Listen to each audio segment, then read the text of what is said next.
Pemirsa, masyarakat saat ini mulai beralih ke pertanian organik dari pertanian yang berbahan kimia. Bertani organik selain membuat hidup sehat, hasilnya pun melimpah.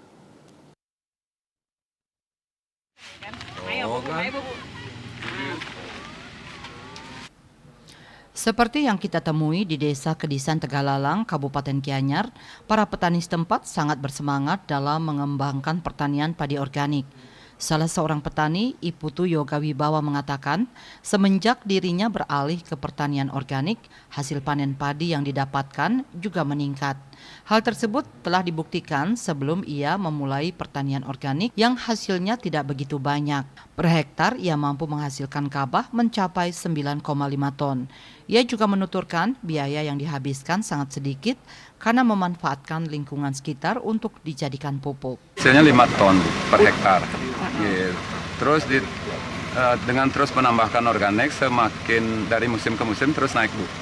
Mulai ke 6,5, 7,5, 8,5 sampai sekarang hampir 9,5 ton. Ya, dari segi jumlah lebih banyak, kemudian dari segi biaya bagaimana, Pak? Biaya kita bisa berkurang, Bu. Kita kan nggak beli pupuk, pupuk kimia. Ya. Kita mengandalkan kompos dan biourin, Bu. Oh, biourin ya. sapi yang dicampur dengan ekoenzim. Oh ya, ekoenzim juga ya, Pak ya. Nah, pupuknya itu dari kotoran apa, Pak? Kotoran sapi, Bu. Itu ya. Diolah sendiri. Ya, diolah sendiri dengan difermentasi dulu, Bu, sebelum ditebar ke lahan. Setelah panen jeraminya dibiarkan dulu, nggak bisa dibakar, terus dispray dengan probiotik, terus ditambahkan kompos saat pengolahan lahan. Ya.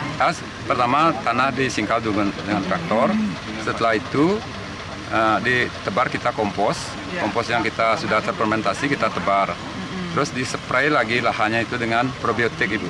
Ya. Ya, dengan probiotik. Baru ditanam. Setelah itu diratakan lagi, diratakan baru ditanam. Ya. Ya. Jarak tanamnya berapa, Pak? Jarak tanamnya kita memakai jajar legowo 2:1. Artinya di tiap 2 baris tanaman diselingi dengan parit, Ibu.